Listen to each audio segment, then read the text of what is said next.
Episode 221 of CppCast with guest JeanHeyd Meneide, recorded October 30th, 2019. Sponsor of this episode of CppCast is the PVS Studio team. The team promotes regular usage of static code analysis and the PVS Studio static analysis tool.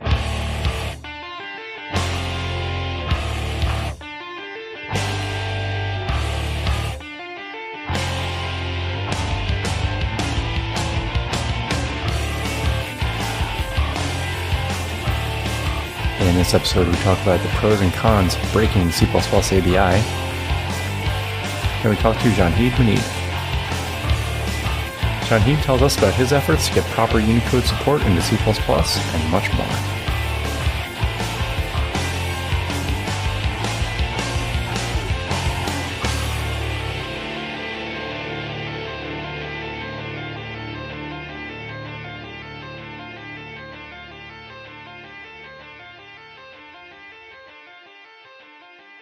Welcome to episode 221 of CppCast, the first podcast for C++ developers by C++ developers. I'm your host, Rob Irving, joined by my co-host, Jason Turner. Jason, how's it going today? I'm all right. Rob, how are you doing?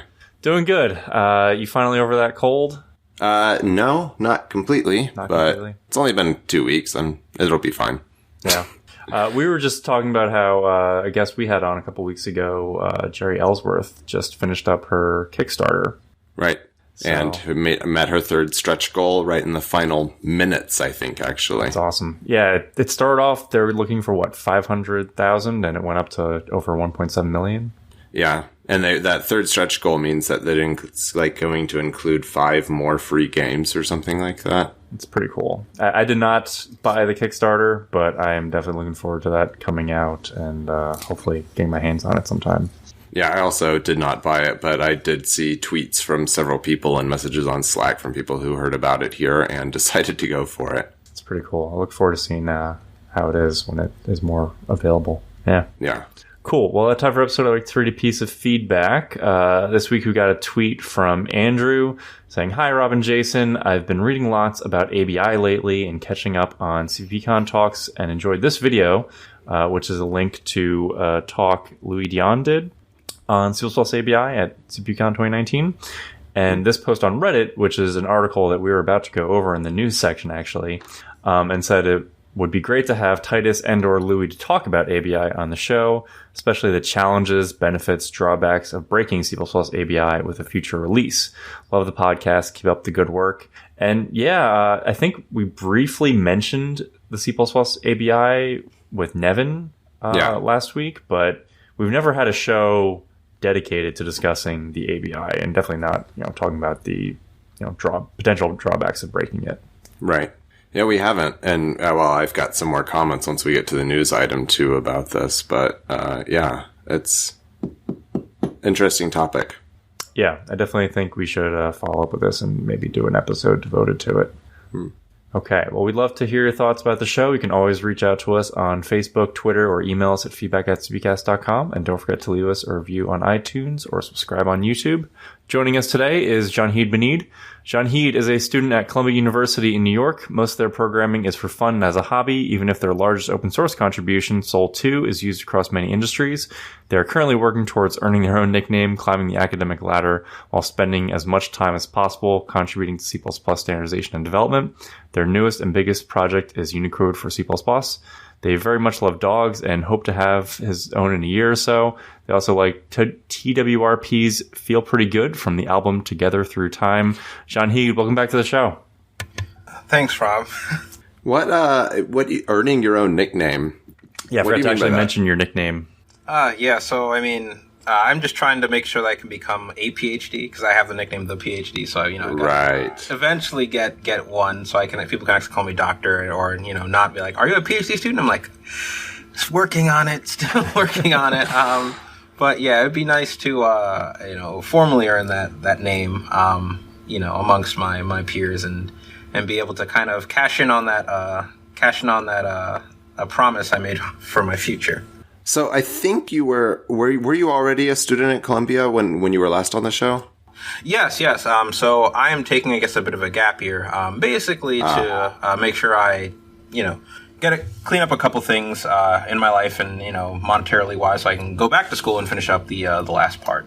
That's those gap years are interesting. Sometimes, you accidentally end up starting Apple or something during that time frame. So yeah, I've got to be very careful. People have been warning me about this all the time. They're just like, if you get a job with a salary, you'll get used to living like, you're not a peasant and like, all that stuff. And so, you got to be careful, right? You can't get lured in by the money and like having an apartment and like having like regularly dispensable income that you can just like, oh, I want to buy, a new, embedded board. I guess I'll just go get one because I have the income to do that now and stuff like that.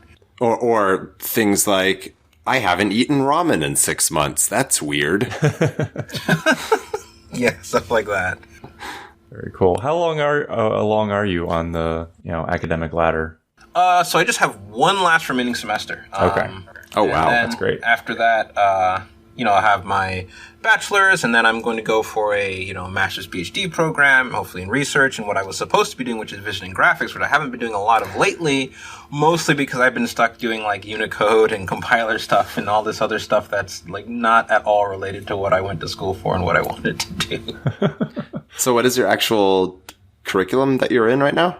So the curriculum I'm actually in and that I'm interested in is vision and graphics. So running simulations, the typical, illumination equation, the BRDFs and all the other great stuff that comes with it. Also sound simulation, which is becoming a part of, there's been a lot of new research over the last year or two, for doing physically accurate sound simulation. And so a lot of that comes from like the same simulation you do in graphics, but you attach like, the physical properties that allow you to do things like, say, emulate the sound of what happens when you take like a jug of water and you pour it into a glass and you hear that sound. And the sound you get isn't actually the sound you get of the water flowing into like the cup. It's actually like the bubbles. So you simulate the bubbles to faithfully reproduce the sound of like you pouring water, right? And so instead of having to like use Foley techniques to do that, you just use like, actual physical simulation. And so there's a lot of research in that space right now. But that's all the stuff out there that's not, what I've been doing. I've been watching with great interest, but haven't been able to participate for a little bit. I just recently had a class of students who are physicists doing like nuclear simulations, like what happens when a neutron or whatever is bounced around in this space. And I realized that's very similar to ray tracing. And it seems like that kind of physical modeling like has lots more applications than I ever realized it did. Yeah. The space for what happens when you're trying to, you basically simulate, whether you're trying to simulate like direct physical reality or whether you're trying to, do an approximation, whether it's like for ray tracing, or whether they're trying to do movie production where you're trying to go for specific effect or whatever else, right? There's a whole lot of space in the even for things like you mentioned, like molecular interactions, but other physical interactions too that like make like what, even though it's called vision and graphics, it's highly applicable to a lot of other different fields. Okay. Well, JeanHeyd, we got a couple of news articles to discuss. Then we'll talk more about the work you've been up to lately. Okay. All right. Okay, so this first one we referenced in that feedback. This is an ISO paper written by Titus Winters, ABI Now or Never. And he's talking about how we haven't had an ABI break in the past few releases. We're not breaking anything with C++20 either. And he's basically worried that if we continue not breaking the ABI, we'll never be able to. I thought it was an interesting article. He doesn't have like, there's this key feature that we avoided doing because we don't want to break the ABI. It's more, he's got a list of much smaller things that we could do with an ABI break. But he's definitely advocating this position of we should break the ABI and not be afraid of it. Yeah. So this was, I've actually been, I don't know if victim is the right word, but I've definitely been on the bad side of the ABI debate. So I presented a paper from Alex Christensen, who works at Apple with J.F. Bastian and a bunch of other people. And he presented a paper to take initializer list and make it so that you could move elements out of it, right? I am fully on board with that concept. I knew you would be because, I've attended your CS+ Now talk about like how much standard initialized list sucks and ways that we could do it better or fix it and stuff like that. But basically this paper was proposing that. Now, you wouldn't think it, but the idea behind the paper is that, we'll take the const off the initializer list, like iterator returns and everything, right? And just make it so that you can return non-const stuff. And so if you move out of it, it's fine, right? Right.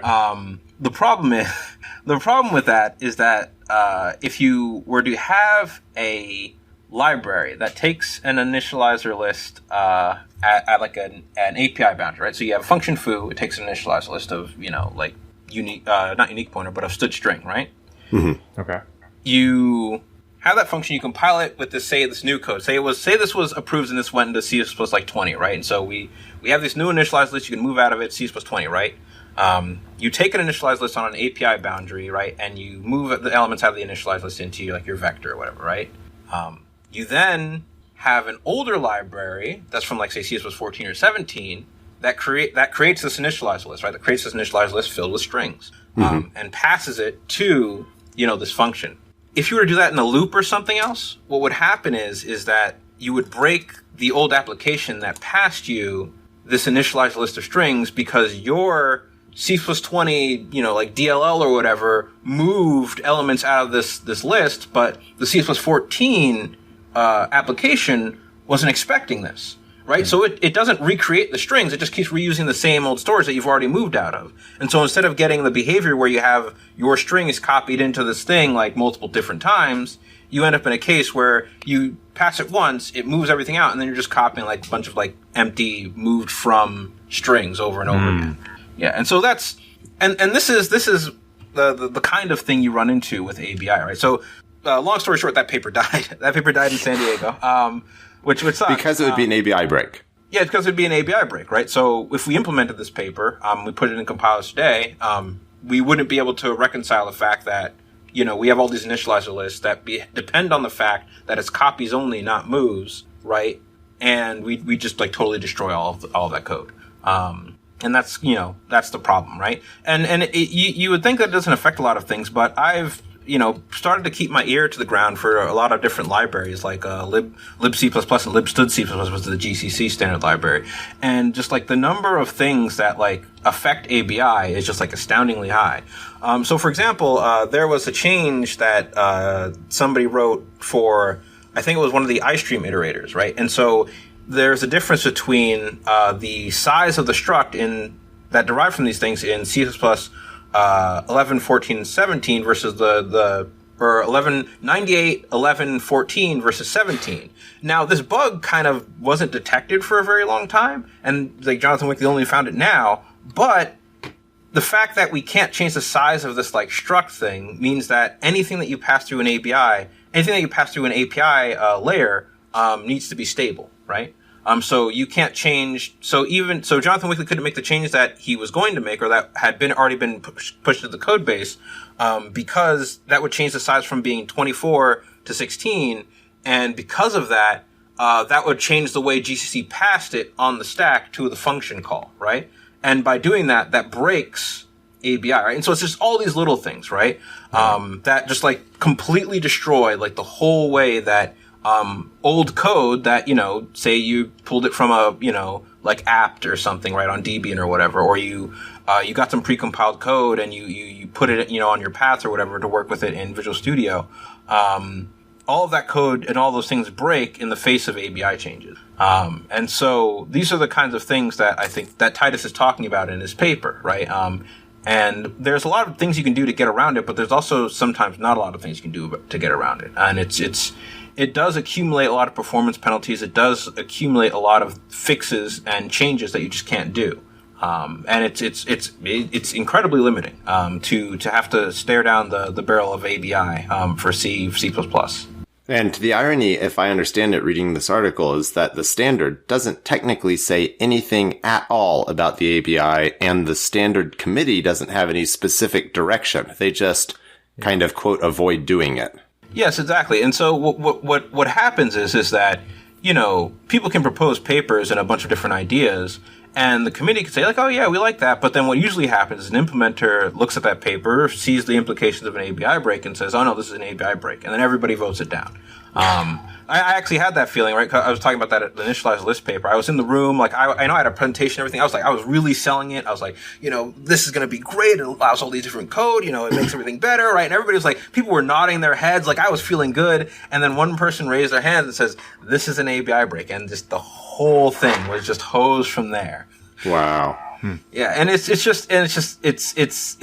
that level of power, right? But we don't talk about it. There's nothing in the CSS standard that says this is, the layout of a structure, blah, blah, blah, right? We have that at a high level, abstract, non-deterministic, parametric virtual machine level, but we don't have that on like the level of like what people actually work with, which is, what compilers compile, what ends up in code bases, what ends up in distributions, et cetera, et cetera. So what really happened is that a lot of people don't even know that like ABI is a thing, or they don't know that they're even depending on it, right? There's so many Linux distributions, right, that had no idea that this was a problem. We changed std string, for the biggest example is the std string change in a GCC, right? So in CS plus 11, they had to ban the copy on write implementation. So they make that change, right? And there's just a whole bunch of people who have no idea what's going on. They're using their strings, they recompile their code, right? They use their strings like normal, and then everything goes to hell because, you're calling std string, but with a different std string that has like a different layout, right? A different memory layout.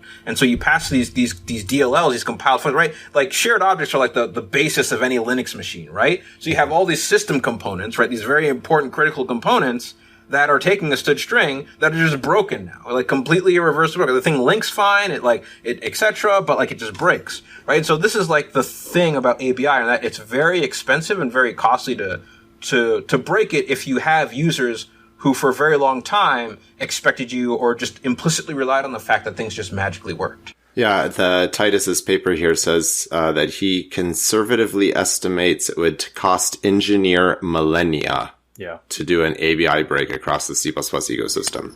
Yeah. Yet he's still advocating for it. I mean, he kind of puts down here at the end that he sees three paths forward. One is we kind of say we will do an ABI break and we will be explicit about it. We'll plan for it.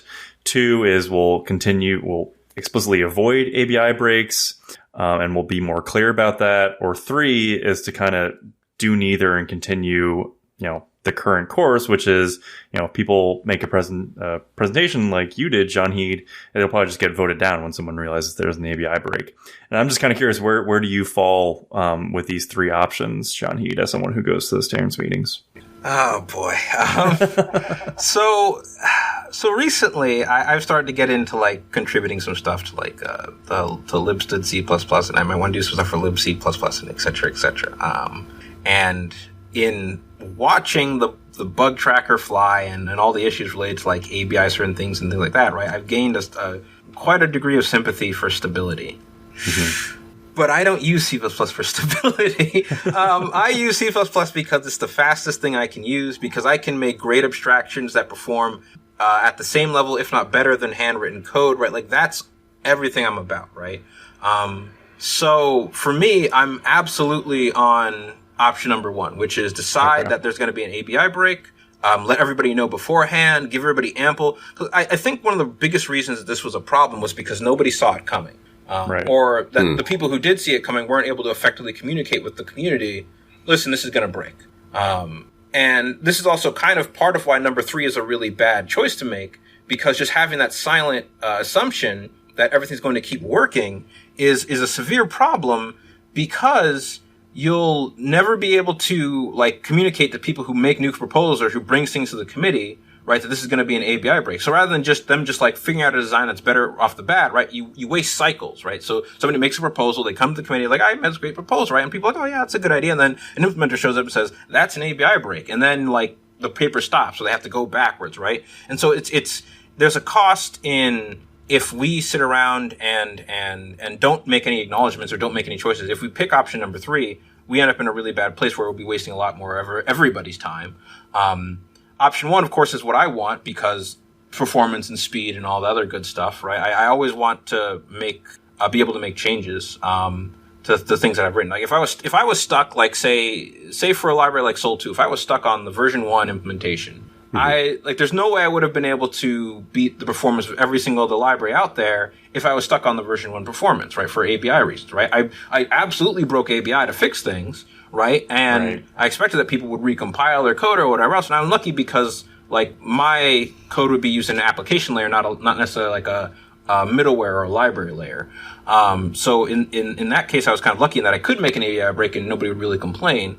But I can definitely sympathize with the option number 2 because I've seen like, the effects of an ABI break and, it's also just makes people a lot of money.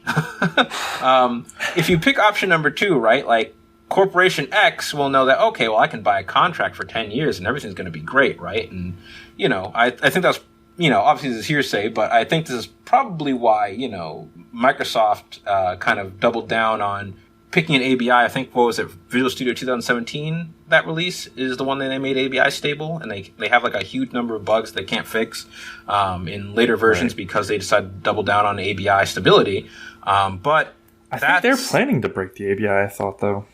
They might, and which would be great. Oh my God, I hope they do. But this is the kind of thing that you have to deal with, right? When you start trying to pick a side on whether or not you want to break ABI. Of course, I'm always number 1 because I use C++ because it's fast, right? Because I can get more performance, right? Because not only can I get good designs, but like those good designs, like after the optimizer's done with them, right, are just as fast as if I had just like handwritten a bunch of code, right? And that makes it very easy to write elegant abstractions. Maybe not with compile time, maybe not with other things, but definitely scale with developer time. That a developer can sit down, write out something quickly, and know that it's going to be just as fast if they had spent a whole week writing hand optimized, perfectly crafted, artisanal. Artisanal assembly code, right? And that's that's a really big sell for me for C++, right? And if we pick number 2, and I think Titus went in the paper, right? If we pick number 2, right, we admit to ourselves that there is room for another language beneath C++. There is room for something else to take the place of C++, right? And whether that's Rust or, something else, that's just, whatever the ecosystem decides. But if we do that, right, we resign ourselves to go eventually to the way of like Cobol and Fortran 77 and other things like that, where, listen, they're used in banks, they're used, for X, big industry, right? It's infinitely stable because it can't ever be changed or improved, right? And so, is that the future we're looking for? Are we looking for a future where we continue to be something that the new people pick up, right? And that's the contention. So, you mentioned Sol 2, or Sol, more to the point. And I learned like super quickly with ChaiScript as a library, like it's pointless for me to distribute binaries because as soon as I did, people would say, oh, your binary crashes on my system. I'm like, yeah, you just have to recompile it for your compiler. Like that was just, it ended up being like quickly a given to the point that I'm like, I don't even understand why people are expecting binaries for C++ libraries to work. And I read, let's see, it was Andrei Alexandrescu's and Herb Sutter's C++ coding standards book in like 2005. And I don't remember the exact words that they said, but my effective takeaway from it was never put C++ types on an ABI boundary because, it can't work. And I took away from that and I said, well, that's dumb. What's the point in using C++? Instead, I'm just going to always recompile everything. And then I know that it'll work. And I've been doing that for like 15 years. So I'm kind of surprised that there are people that are like, surprised when it doesn't work, I guess. Maybe. I don't know. Yeah, it's sort of like it's two different universes, right? If you're on the side of like open source and et cetera, right? It's very easy to get into a system where like you don't even think about this stuff, right? It's like, oh, it's just recompile, right? Like you change compiler flags, okay, just recompile it, right? Like it just makes sense, right? But when you're talking like to proprietary people who have proprietary source code, or people who, God forbid, they lost the source and they only have the object files around and they're like, I need to link with this thing. This. I never even considered that would be a universe. Yeah, but it is. It's real. It's scary, but it's real. And it's like they need to like listen, and this needs to work with a C++ 98 version of the string, and needs to work with X and Y and Z, and it had better link and run because we are not going to invest the money, or we're not going to take care of our technical liability here. We're just kind of going to walk it over and, make sure that all the code we write in the future just magically, links with this stuff, right? And so it's that kind of tension, right? It's the recompile the world tension versus the I don't own the sources tension, right? And there's a lot of companies whose whole business models are predicated off of I don't own the source. So it's a tough call to make. Well, I just, for the record, just did a quick calculation. And if Titus is correct that it would take engineer millennia to deal with a large API break, and there's approximately 30 million C++ users, that means we would each spend 0.02 days dealing with this. I am willing to do that. Yeah, I'd be willing to do that without it, but the reality of that kind of thing is that what happens is those people spend 0.2 days dealing with it, and then they file a bug report on Jonathan Wakely, and then he spends the next five weeks dealing with it, right? And API tagging everything, and so it's I'm still on this side of number one, but stability and just like. You can be fast, or you can be stable, or you can. I don't know. Whatever we pick, I don't want to go the way of. I don't want to be COBOL. I don't want to be. I don't want to be the year 2000s COBOL. I don't want to do that. No one wants that. Okay, this next article we have is from Vector of Bull's blog, and it's eliminating the static overhead of ranges. Man, this guy writes really long blog posts. But in this one, he's kind of going over the pipe operator with ranges and introducing his suggestion for kind of an alternative to the pipe operator. Do you have a chance to read through this one, JeanHeyd? Yeah, so I read this the moment it came out, actually. Okay. So I was super excited about this article because, I've noticed that there is overhead, right? When you're using ranges, when you're using whatever else, right? Especially because I'm working on some like new Unicode stuff that's supposed to be rangey and whatever else. And obviously, like the cost of the compile time cost is pretty heavy. Okay. And so when I read this article, I was really excited because the way that he specifies this feature, I don't know what to call it. It's like he's got the line and then like the pipe arrow, pipe arrow, or like I don't know, like boomerang-ish. It's sort of kind of like a boomerang operator. I don't know, like top hat. I don't know. But basically, he's got this operator here, and all it does is just rewrites the function call. And I really like this because it takes no boilerplate, right? I have to write zero boilerplate to make this stuff start working with like functions, right? I write functions, it rewrites the thing, it calls the thing, and it does what I expect it to do, right? Like, and so now, like, obviously there might be like a couple corner cases where it becomes a little bit more difficult, but like like this to me is an absolutely elegant solution. Now I don't know if this will fly in the committee, because I know it's any given day it's hard to tell like what the committee wants out of something. But this is like a very like nice, clean way of making it so you don't need to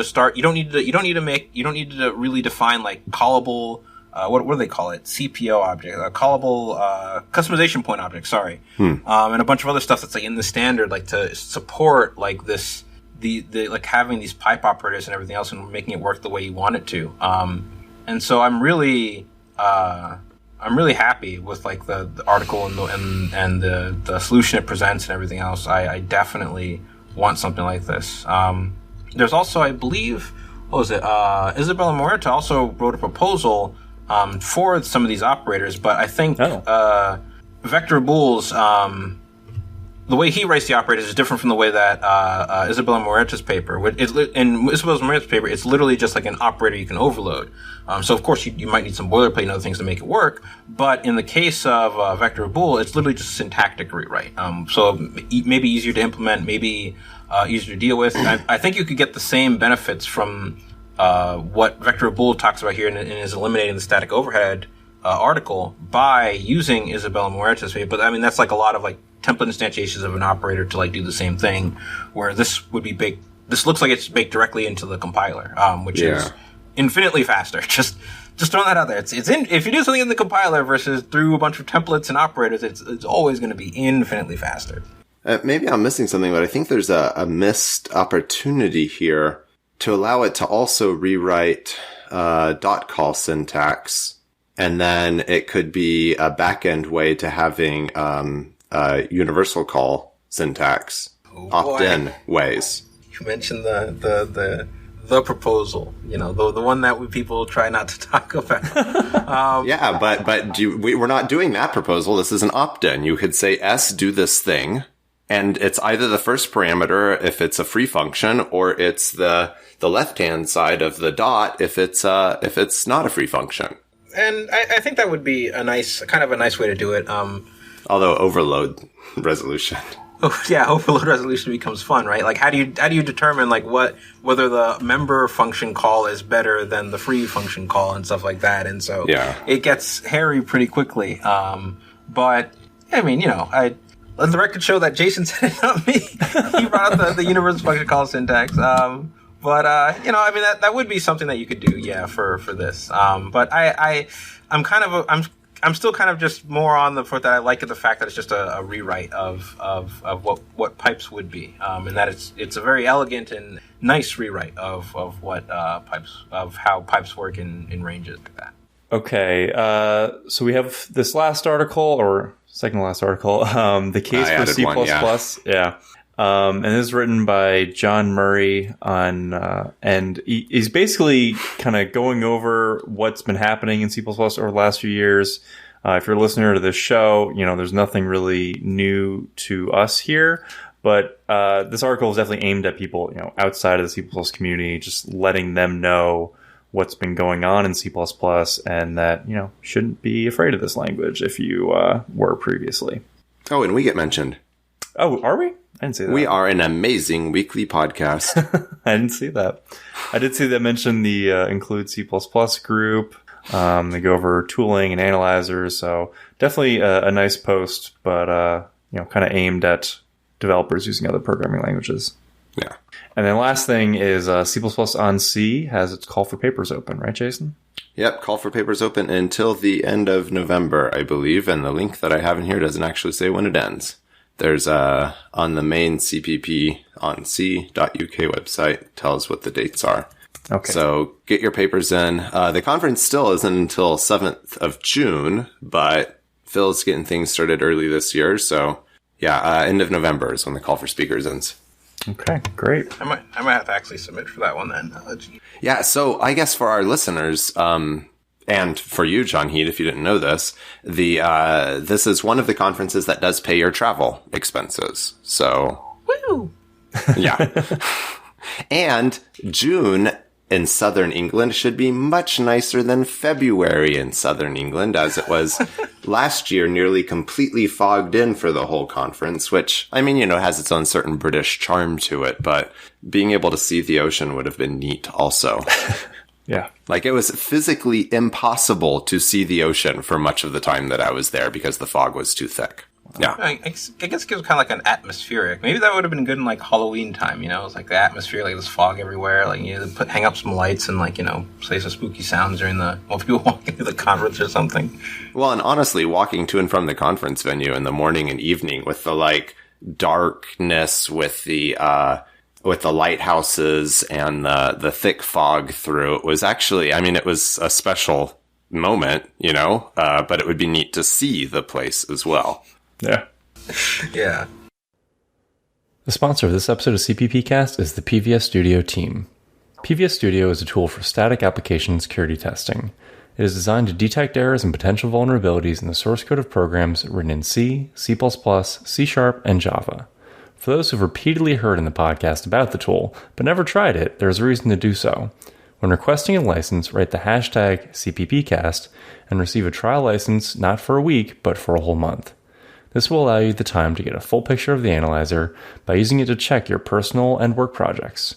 If there are any questions about the tool, don't hesitate to contact their team for support. By the way, on the topic of support provided by the PVS Studio team, there's also a link to a small amusing note in the description of this podcast episode. Okay, well, JeanHeyd, you gave a talk at CppCon this year on Unicode, and we wanted to ask how that talk went. Oh boy, so that talk actually went really well. Okay.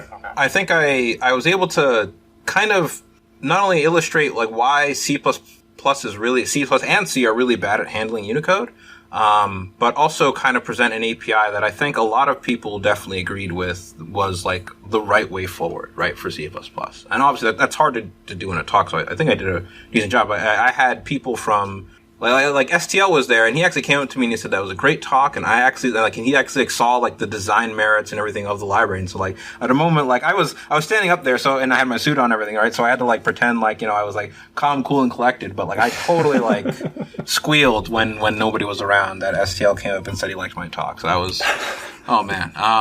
That's great. Do you think STL listens to this podcast? Because if he does, I think I just kind of blew up my spot. I don't know if he does or not, actually.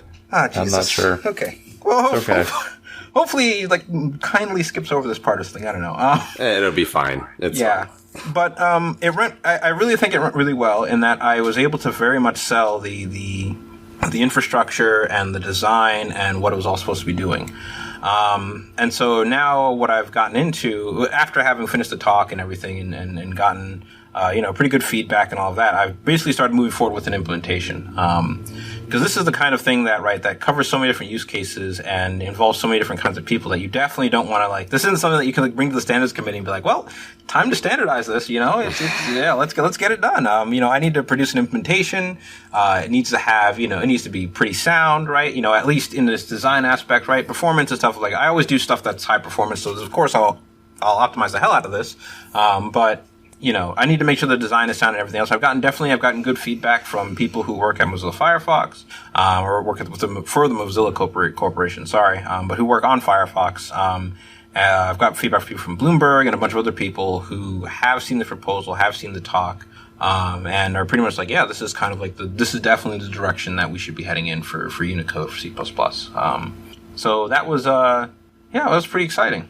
I think it's worth asking, since you just said your actual love and interest is in this like physical modeling world, but you spend all of your time on an open source scripting engine and now Unicode. Like, why the interest in Unicode? So a long time ago, I did a little bit of charity work, and I helped somebody like re-implement like text encoding in their code base. Because it was really bad and it sucked. But I basically went in and I implemented basically what my proposal is today. Like I basically implemented that with a couple differences. But when I was implementing that, I realized that there is a wide body of just a complete lack of being able to like properly handle encoding. Right, and at first I thought it was like, oh, okay, but like there's ICU and there's other stuff like that. But then I take a look around the world and I see the number of things that just completely fail when it comes to like handling like encoded text. Things that are like not web browsers, right? Obviously, web browsers have their stuff together because they needed to have their stuff together. But I have a Russian friend. His online handle is Elias Dallaire, and I think he also is like one of the people who like advocates for Sol 2 and like brought it to CP Russia and other places. But he showed me actually like a wiki link to a Russian site, and like they have like a site that's like dedicated, like here's like a phrase and like here's all the different ways it can be misencoded, and this is what the Mojibake looks like. And like he's been able to talk to me, and he's like, some people are so good at like seeing like badly encoded stuff come through that they can identify what this person is actually saying because they can read like the Mojibake that comes through and that appears on like their terminals in other places. And so it's this widespread prolific like problem, and like the problem is I don't see anyone like fixing it. Like I see people fixing it for like their specific use case or in their specific style, but I don't see anyone fixing it for like the entirety of the ecosystem. And there's definitely been attempts, right? And I think one of my favorite attempts so far was a C++11 library called libogenek, written by Robot. And for those of you who don't know who Robot is, he's the one who actually coined the rule. He's the one who actually made and coined the term rule of zero that eventually like Scott Myers and a bunch of other people used in their talks and books and etc. But he designed a library called libogenek, and that library laid a lot of the foundation of what I thought was a good text design. The thing I had implemented was sort of like that, but it was missing a lot of crucial pieces that I think libogenek filled in. And while I was kind of going through this like this process of like seeing, I think the only problem really with libogenek is that it's kind of not maintained. So there's like a bunch of extra encodings and a bunch of like performance optimization, there's stuff that probably should need to get done and have to get done. And there's also just, and I mentioned this some in my presentation, but there's also like small like design problems, not necessarily with Ogonek, but like with the limitations Ogonek had. So Robot, the guy who made this, he's like way ahead of his time, like 500 years ahead of his time. He wanted to do ranges. He's the one who can do all those ABI fixes for us then. Yeah, probably. But he coined the term rule of zero. Like he wrote blogs on like tuple packing before people even did tuple packing or like know how to do it well. He did a lot of like template meta programming before I even knew other people who even talked about it. And he was also the person who made like ranges and like good ranges stuff before like ranges were a thing. In fact, I think that's the only weakness of libogonek is that it tried to do ranges before like C++ or C+11 or even 17 caught up. And so it has like all these issues with like dealing with like really fat iterators, like because of the amount of information it needs to store and stuff like that. So there's a bunch of different like things that like it wasn't a limitation of his design, it was a limitation of the language, right? But like his design is that good, right? That like once you take some of those concepts, right, and you transplant them on like and you rebase them on a C+17 or C+20 like capabilities, his design like completely holds up, right? And that's like fascinating that worked. And as I kind of went through, I saw that there were a lot of people who kind of solved this stuff internally for their own companies. So I know a couple Fortune 100s that have the design that I have, right? But it's internal to them, right? And so and even when you work with things like Qt and everything, right? Like they have a very specific way of handling certain things that make it very, very difficult to like port that outside of the Qt framework, right? Or handle it outside the Qt, the Qt framework. Sorry, it's called Qt. But nobody solved it for everybody, right? libogonek tried, right? They ran up against the limitation of the language and they stopped, right? Boost.txt is trying to solve it, which is Zach Lane's project. But he's very opinionated, and so he absolutely made great progress because he was able to hammer down like, oh, I'm going to pick this normalization form for you, and it's always going to be stored in UTF-8 because that's the way, the truth, and life, and stuff like that. But even on like the thread where he's proposing to put this into Boost, right? There are people who are like, I'm sorry, I can't use your framework because I standardize on normalization form D, and I need normalization form D for my text processing and stuff like that, right? So really, when I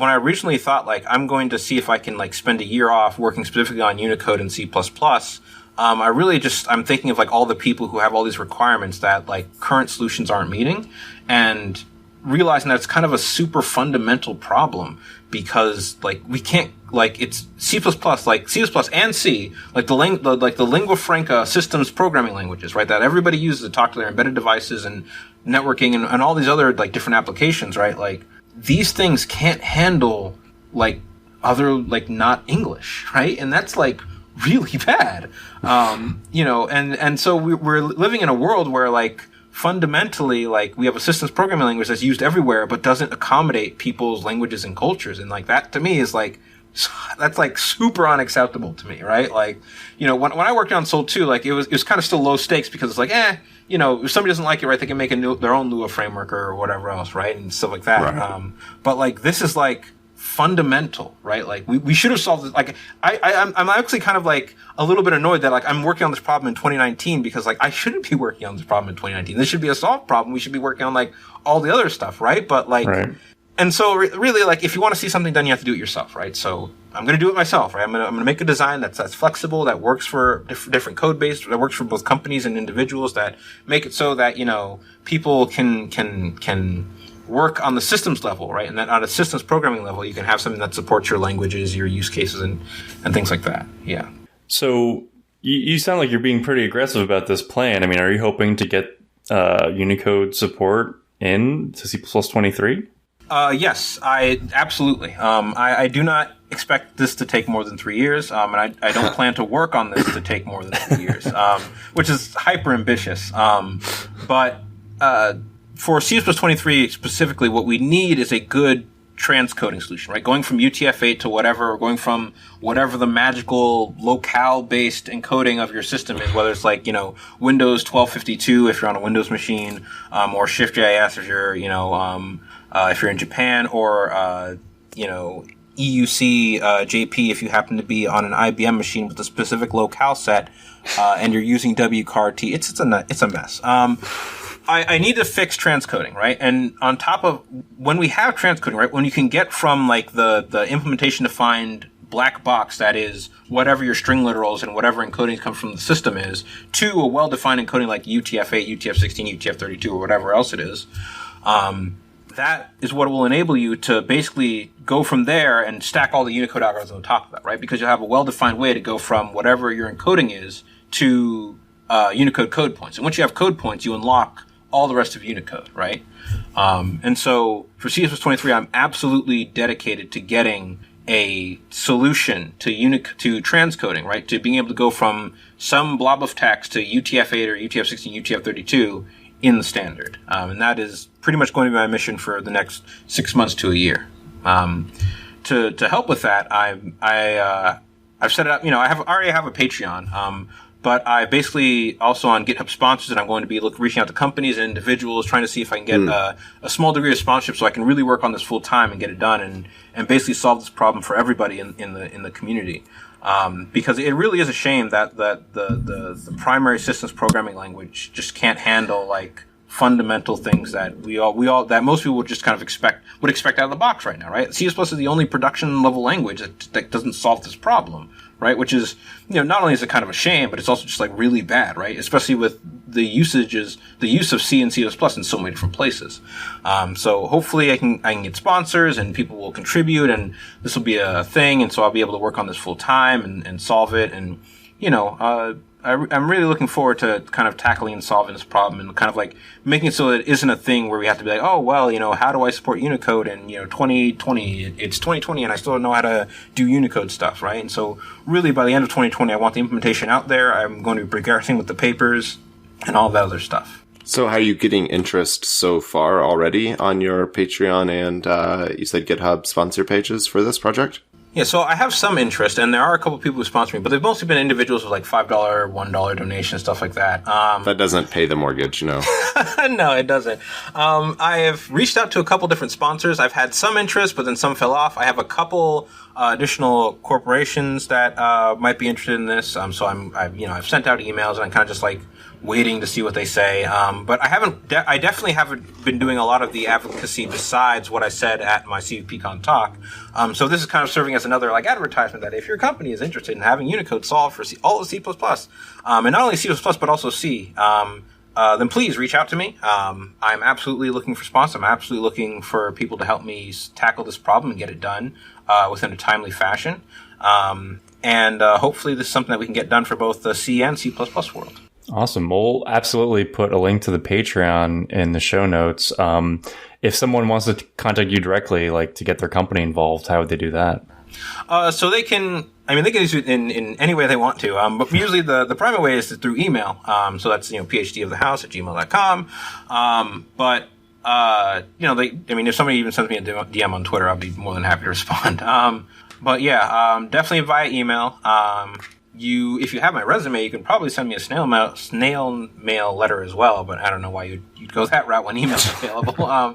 Absolutely, please get in contact with me. Please reach out. I'm absolutely interested in making sure that this problem gets solved within the next year, so that we can have a solution. Not just for C++, but also for C.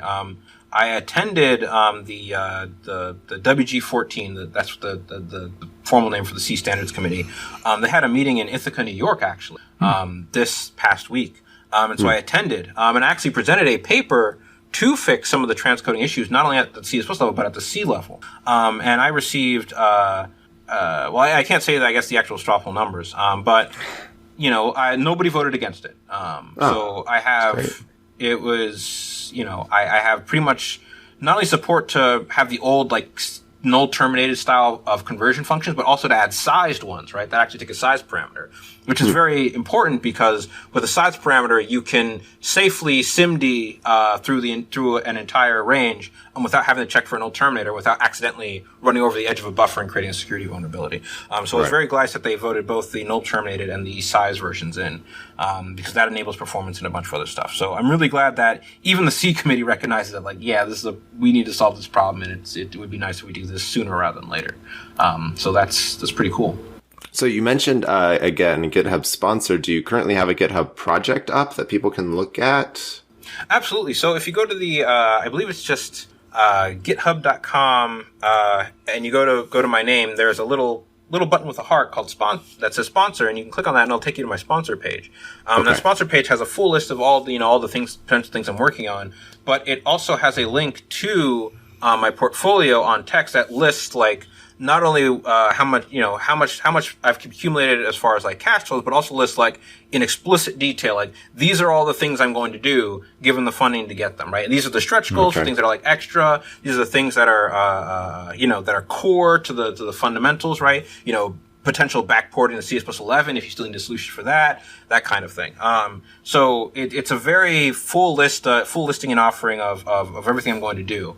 And so I plan to have this library obviously be open source, to be given to most people, to be given basically freely available to most people.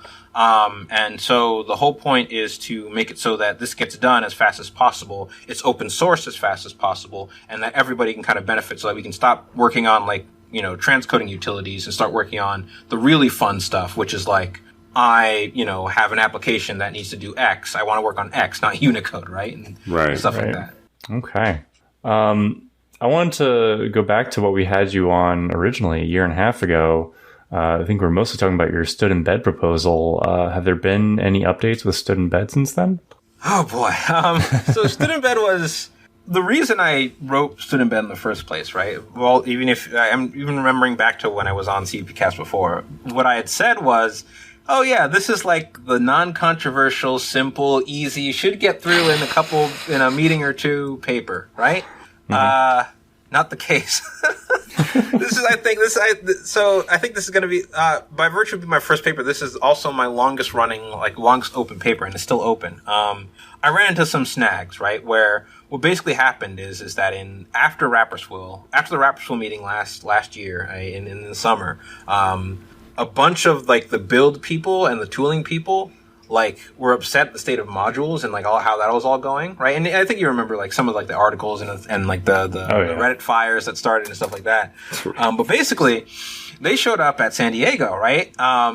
And what they had basically injected into the consciousness was that, if you make things hard for tooling, that's going to be like a hard no, right, from them. And StandinBed kind of got caught up in that, because what StandinBed is it's a const eval, like, compile time function that, like, takes a string view and then, like, loads up some resource, whatever, right? Which sounds simple enough, right? I mean, everybody wants something like that, right? But the thing is that because it takes a string view, right, you can compose, like, an arbitrary string at compile time, right? Especially since in CS+20 we're getting, like, const per, like, stood string, right? So you can, like, bake up a string at const per time, right, and pass it to StandinBed. And what that means is that you can't just write, like, a simple, like, preprocessor scanning tool to, like, get all the dependencies out of, like, all the hash includes or whatever else, right? And just know a priori that, like, that's all your dependencies, right? For this like, translation unit, right? StandinBed makes it so that you need to wait until after the compiler finishes doing basically up to semantic analysis before you know what it actually is going to depend on to, like, compile the file, right? So basically what's happening is that you have to run the full compilation except the code gen step to definitely know, right, this is, like, all the stuff I'm going to need out of this translation unit with StandinBed. And that was a hard no for some. And so what happened is I kind of went back and was like, oh, okay, well, maybe if I introduce a preprocessor thing, right? And then so I said the preprocessor word. And what happened is a bunch of people said, over my dead body, macro-like stuff? Are you kidding me? Absolutely not, right? And so StandinBed got stuck in this really hard place between, like, people hate the preprocessor solution, but yet some people love the preprocessor solution because, well, you can only pass string literals to that, and my crufty old dependency scanner can, like, read that string literal and know exactly what you're trying to put in, right? But for other people, that's like a hard no, because like if you've ever written a shader past like 1995, then you'll know that you have like include statements and you need to like include other things into that shader, right? And so for that, if you wanted to process that, you can't just have a pre-process statement that just blindly includes a string literal, right? You need to get the file, process any includes that are in that file, and then recursively like dump in the information so that you can have, your full like file, right, to work with. And so that's basically all the problems that StandinBed happened. And so I was getting pulled in two different directions. I didn't know what to do. And so finally what I decided to do is that, with all due respect, I don't care about the standardization committee. And so what I did is I implemented StandinBed in GCC, right? Just kind of on my own, and decided that there's no reason that the general C++ community can't have this built in, can't have this functionality, right? Because the committee is like, turning over on itself, trying to figure out, whether or not they want to deal with dependencies or not, whether or not they want to answer a 40-year-old question, right? So that's what I've decided to do. And so actually, by the time you're listening to this CppCast episode, you'll be able to use StandinBed and hash embed on Godbolt like right now. So you'll be able to kind of experiment with it. I mean, it's not obviously pushing the mainline GCC. I still have to get the patch ready. But I've basically made this implementation to kind of prove out that it's possible to have embed, that it's probably not going to, that it probably does what people expect them to, that most people aren't going to be confused by the fact that, a dependency scanner can't automatically find what StandinBed does. And that it's really just something that we should just get done, right? And so if the standards committee says no, even for C++23, that's okay, because, I'm smart enough to implement it now, right? So I'll put the built-in in myself, and, de facto standard is stronger than a paper one. So we'll just do it that way. So do you think it will get accepted as an extension in GCC? I think it will get accepted as an extension, right? So you won't be able to do hash include, open chevron, embed, close chevron, right? But what you will have is the built-in. And as long as we have the built-in, right, which can be under any name it wants to without having to require like some pedantic warning that you're using it, that's fine. So what I'm going to do is I'm going to create a repository called PhD embed, right, that just implements the StandinBed magic library function is supposed to be, right, call the built-in, and that way, right, we'll have StandinBed for everybody. Right now, obviously, I need to do the implementation for Clang. I need to do the implementation. I can't do the implementation for Microsoft, but, maybe you can, rub some shoulders and, grease some palms and say, hey, Microsoft. I definitely don't have enough money to grease Microsoft's palm, but, C++ doesn't belong to just the committee. It belongs to the community. It belongs to the implementers. And so even if they say no, right, I am absolutely ready to go the other route, because I received so many emails. People like, excuse me, when is StandinBed getting in the standard? And I'm like, that's not my decision. Like, I don't control this. I'm trying. I promise you, I'm trying. But, I'm going to implement the built-ins, right, as best I can. I already finished the one for GCC. And you'll be able to, there'll be a link below, and you'll be able to check it out on Godbolt. Of course, I'll probably be tweeting out like crazy because, oh my God, I implemented something in the compiler. Woo! But I'm working on Clang, but I'm running into some problems with the way Clang handles stuff. Like, in GCC, when you like expand, like, when you want to expand a built-in or whatever, you can like arbitrarily generate code at that time and like stick it into the tree. Into its like, abstract syntax tree. Clang is a little bit more strict in that it seems like they really only want to do folding, and stuff like that. And by the time they create their, tree, it's very much like a const tree. Like you're not supposed to modify it. I mean, you can, but it's super dangerous. Right. So, I ran into some problems there. I implemented pretty much everything up to the last step, which is just like, make the array that like backs this like StandinBed thing. Like just do that part, right? Just please do that part. I can't do that part yet. So maybe when I'm going to be going to the standards meeting, so maybe I can ask Richard Smith or Eric Facelier, ask them for some tips, slide me some information or whatever. But yeah, if I'm able to get it into trunk Clang and trunk GCC, then Microsoft will always be an X factor because, they just do whatever they want. But if it's in Clang and GCC and people start using it, then all the static analyzers have to start supporting it, right? So that means EDG will have to support it, right? And then you see how this master plan kind of blossoms out from there. So even if it's not, in the standard per se, that doesn't mean that it won't be a de facto standard. We'll solve the C++ community's problems one way or another, and so that's kind of where StandinBed is right now. I mean, if I go to the standards committee and they see the implementation, they're like, oh, okay, this is good, put in the standard, right? Then that saves me so much work. But you're like, done. Yes, I'm like, done. Yes, all right, we're good. But if not, then I have to like, it's going to be a lot of work, but it's worth it. And I can also stop having Krent and Jabot constantly say, so when are you going to implement StandinBed? It's like, please. But if we do this right, I think it'll turn out very nicely. Yeah. Cool. That sounds great. Well, you got a lot on your plate. I hope you get the support you're looking for so you can continue the Unicode work. And it's been great having you on the show today, JeanHeyd. Yeah, thanks, Rob. Thanks, Jason. Thanks for going on, yeah. Thanks so much for listening in as we chat about C++. We'd love to hear what you think of the podcast. Please let us know if we're discussing the stuff you're interested in, or if you have a suggestion for a topic, we'd love to hear about that too. You can email all your thoughts to feedback@cppcast.com. We'd also appreciate if you can like CppCast on Facebook and follow CppCast on Twitter. You can also follow me at Rob W. Irving and Jason at Lefticus on Twitter. We'd also like to thank all our patrons who help support the show through Patreon. If you'd like to support us on Patreon, you can do so at patreon.com/CppCast. And of course, you can find all that info and the show notes on the podcast website at CppCast.com. Theme music for this episode was provided by podcastthemes.com. Site at CppCast.com. Theme music for this episode was provided by podcastthemes.com.